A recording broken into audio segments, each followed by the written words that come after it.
ರಾಜ್ಯ ಸರ್ಕಾರಕ್ಕೆ ಆರ್ಥಿಕ ಸಂಕಷ್ಟ ಗ್ಯಾರಂಟಿ ಅಂತ ಹೇಳಲಾಗ್ತದೆ. ಕಾರಣ ಏನು? ಅದೇ ಗ್ಯಾರಂಟಿ ಯೋಜನೆಗಳಂತೆ. ಈ ಗ್ಯಾರಂಟಿ ಯೋಜನೆಗಳಿಂದ ಆರ್ಥಿಕ ಹೊರೆಯನ್ನ ಅನುಭವಿಸ್ತಾ ಇದೆ ಸರ್ಕಾರ ಅಂತ ಹೇಳಲಾಗ್ತಾ ಇದೆ. ಕರ್ನಾಟಕದ ಅಭಿವೃದ್ಧಿ ಯೋಜನೆ ವರದಿಯಲ್ಲಿ ಈ ಬಗ್ಗೆ ಉಲ್ಲೇಖವನ್ನ ಮಾಡಲಾಗಿದೆ. ರಾಜ್ಯ ಸರ್ಕಾರಕ್ಕೆ ಆರ್ಥಿಕ ಸಂಕಷ್ಟ ಯಾಕೆ ಅಂದ್ರೆ ಗ್ಯಾರಂಟಿ ಯೋಜನೆಗಳಿಂದ ಆರ್ಥಿಕ ಹೊರೆಯನ್ನ ಅನುಭವಿಸ್ತಾ ಇದೆ ಸರ್ಕಾರ. ಕರ್ನಾಟಕದ ಅಭಿವೃದ್ಧಿ ಯೋಜನೆ ವರದಿಯಲ್ಲಿ ಈ ಬಗ್ಗೆ ಉಲ್ಲೇಖ ಆಗಿದೆ. ಅನ್ನಭಾಗ್ಯ, ಗೃಹಲಕ್ಷ್ಮಿ ಹಣ ರಿಲೀಸ್ ಅನ್ನ ಸರ್ಕಾರ ಮಾಡಿರಲಿಲ್ಲ. ವಿಪಕ್ಷಗಳು ಕೂಡ ಇದೇ ಆರೋಪವನ್ನ ಮಾಡ್ತಾ ಇದ್ರು.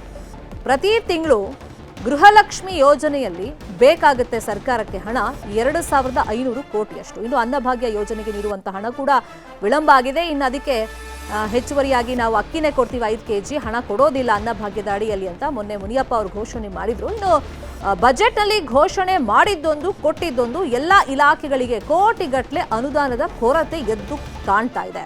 ಸುಮಾರು 1 ಲಕ್ಷ ಕೋಟಿಯಷ್ಟು ಹಣದ ಕೊರತೆ ಈಗ ರಾಜ್ಯ ಸರ್ಕಾರದ ಮುಂದಿದೆ ಅಂತ ಹೇಳಲಾಗ್ತಾ ಇದೆ. ಈಗ ಬಜೆಟ್ನ ಹೊಸ್ತಿಲಲ್ಲಿ ಯಾವ್ಯಾವ ಇಲಾಖೆಗಳಿಗೆ ಎಷ್ಟೆಷ್ಟು ಕೋಟಿ ಅಂತ ಮೊದಲೇ ಪ್ಲಾನ್ ಮಾಡ್ಕೊಳ್ಬೇಕಲ್ಲ. ಈ ನಿಟ್ಟಿನಲ್ಲಿ ಈಗ ಪೂರ್ವ ತಯಾರಿಗಳನ್ನ ಸಿದ್ದರಾಮಯ್ಯ ಮಾಡ್ಕೊಳ್ತಾ ಇದ್ದಾರೆ. ಆದ್ರೆ ಆರ್ಥಿಕ ಸಂಕಷ್ಟ ಈಗ ಎದುರಾಗಿದೆ ಅಂತ ಗೊತ್ತಾಗ್ತಾ ಇದೆ. ಇದೇ ವಿಚಾರವಾಗಿ ಇನ್ನಷ್ಟು ಡೀಟೇಲ್ ಆಗಿ ಇನ್ಫಾರ್ಮೇಶನ್ ಅನ್ನು ಕೊಡ್ತಾ ಹೋಗೋದಕ್ಕೆ ನೇರ ಸಂಪರ್ಕದಲ್ಲಿ ಕನೆಕ್ಟ್ ಆಗಿದ್ದಾರೆ ನಮ್ಮ ರಿಪೋರ್ಟರ್ ಕೃಷ್ಣ. ಈ ಗ್ಯಾರಂಟಿ ಯೋಜನೆಗಳಿಂದ ಸರ್ಕಾರದ ಬೊಕ್ಕಸ ಖಾಲಿಯಾಗಿದೆ ಅನ್ನೋ ಆರೋಪಗಳ ಮಧ್ಯದಲ್ಲಿ ಹೌದು ಅಂತ ವರದಿ ಹೇಳ್ತಾ ಇದೆ. ಈ ಬಜೆಟ್ನ ಸನಿಹದಲ್ಲಿ ಹೊಸ್ತಿಲಲ್ಲಿ ಈ ಆರ್ಥಿಕ ಹೊರೆ ಸರ್ಕಾರವನ್ನ ಯಾವ ತರ ಬಾಧಿಸ್ತಾ ಇದೆ, ಇದು ಬಜೆಟ್ ಮೇಲೆ ಯಾವ ತರ ಎಫೆಕ್ಟ್ ಬೀರ್ತಾ ಇದೆ?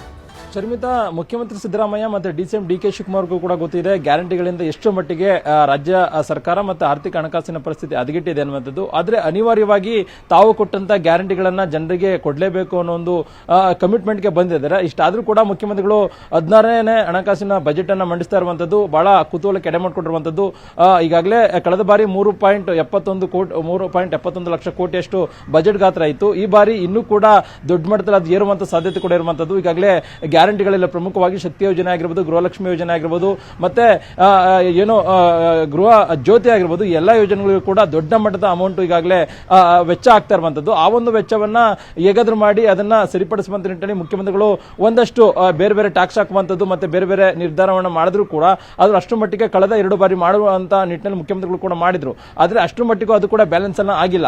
ಆದ್ರೆ ಈ ಬಾರಿಯ ಬಜೆಟ್ ನಲ್ಲಿ ಮತ್ತಷ್ಟು ಟ್ಯಾಕ್ಸ್ ಅನ್ನು ಹೆಚ್ಚಳ ಮಾಡೋದ್ರ ಮುಖಾಂತರವಾಗಿ ಅದಕ್ಕೆ ಒಂದು ರೀತಿ ವೆಚ್ಚವನ್ನ ಮಾಡುವಂತದ್ದು. ಅಂದ್ರೆ ಇನ್ನು ಆಗಸ್ಟ್ ನಲ್ಲಿ ಜೆಡ್ಪಿ ಮತ್ತೆ ಟಿಪಿ ಚುನಾವಣೆ ನಡೆಸುವಂತ ನಿಟ್ಟಿನಲ್ಲಿ ಮುಖ್ಯಮಂತ್ರಿಗಳು ಮತ್ತೆ ಉಪಮುಖ್ಯಮಂತ್ರಿಗಳು ಪ್ಲಾನ್ ಅನ್ನ ಮಾಡಿದ್ದಾರೆ. ಅಲ್ಲಿವರೆಗೂ ಅನ್ನೋದ್ರು ಕೂಡ ಈ ಒಂದು ಗ್ಯಾರಂಟಿ ಯೋಜನೆಗಳನ್ನ ಮುಂದುವರಿಸಬೇಕು ಅನ್ನೋ ಒಂದು ಮಾಡೋದ್ರ ಮುಖಾಂತರವಾಗಿ ಆ ಒಂದು ಚುನಾವಣೆ ಗೆಲ್ಲುವಂತ ನಿಟ್ಟಿನಲ್ಲಿ ಕೂಡ ಮುಖ್ಯಮಂತ್ರಿಗಳು ಪ್ಲಾನ್ ಅನ್ನ ಮಾಡಿದ್ದಾರೆ. ಹೀಗಾಗಿ ಅಲ್ಲಿವರೆಗಾದ್ರೂ ಕೂಡ ಎಷ್ಟು ಮಟ್ಟಿಗೆ ಸಾಧ್ಯವೋ ಅಷ್ಟು ಸಾಧ್ಯವ ಹಣವನ್ನ ಹೊಂದಿಸೋದ್ರ ಮುಖಾಂತರವಾಗಿ ಗ್ಯಾರಂಟಿಗಳಿಗೆ ಕೊಟ್ಟು ಮತ್ತೆ ಏನು 5 ಗ್ಯಾರಂಟಿಗಳನ್ನ ಭರವಸೆಯನ್ನು ಕೊಡಲಾಗಿದೆ ಅದನ್ನ ಸಮರ್ಪಕವಾಗಿ ಜನರಿಗೆ ತಲುಪಿಸುವಂತ ನಿಟ್ಟಿನಲ್ಲೂ ಕೂಡ ಈಗಾಗಲೇ ಸಿದ್ಧತೆಯನ್ನ ಮಾಡ್ಕೊಂಡಿದ್ದಾರೆ. ಆದ್ರೆ ಎಷ್ಟು ಮಟ್ಟಿಗೆ ಮುಖ್ಯಮಂತ್ರಿಗಳು ಇದನ್ನ ಬೇರೆ ಬೇರೆ ರೀತಿಯಾಗಿ ಹಣವನ್ನು ಎತ್ಕೊಂಡು, ಅಂದ್ರೆ ಈಗಾಗಲೇ ಪ್ರತಿ ಬಜೆಟ್ ನಲ್ಲೂ ಕೂಡ ಇಂತಿಷ್ಟು ಇಲಾಖೆಗಳಿಗೆ ಇಂತಿಷ್ಟು ಅಮೌಂಟ್ ಅನ್ನ ಕೊಡಬೇಕಾಗಿತ್ತು. ಆದ್ರೆ ಎಷ್ಟೋ ಜನ ಸಚಿವರುಗಳು ಮುಖ್ಯಮಂತ್ರಿ ಸಿದ್ದರಾಮಯ್ಯ ವಿರುದ್ಧವಾಗೂ ಕೂಡ ಅಸಮಾಧಾನಗೊಂಡಿರುವಂತದ್ದು. ಯಾಕಂದ್ರೆ ತಮ್ಮ ಇಲಾಖೆಗೆ ಬರ್ತಕ್ಕಂಥ ಹಣವನ್ನ ಕಡಿತವನ್ನ ಮಾಡೋದ್ರ ಮುಖಾಂತರವಾಗಿ ಅದು ಗ್ಯಾರಂಟಿಗಳಿಗೆ ವ್ಯಯವನ್ನ ಮಾಡ್ತಾ ಇರುವಂತದ್ದು. ಹೀಗಾಗಿ ನೋಡ್ಬೇಕಾಗುತ್ತೆ ಈ ಬಾರಿಯ ಬಜೆಟ್ ನಲ್ಲಿ ಮುಖ್ಯಮಂತ್ರಿಗಳ ಪ್ಲಾನ್ ಲೆಕ್ಕಾಚಾರ ಯಾವ ರೀತಿ ಇರುತ್ತೆ ಅನ್ನುವಂಥದ್ದು. ಶರ್ಮಿತಾ, ಕಾದ್ ನೋಡೋಣ. Thank you so much Krishna, ತಮ್ಮ ಇನ್ಫಾರ್ಮೇಶನ್ಗೆ.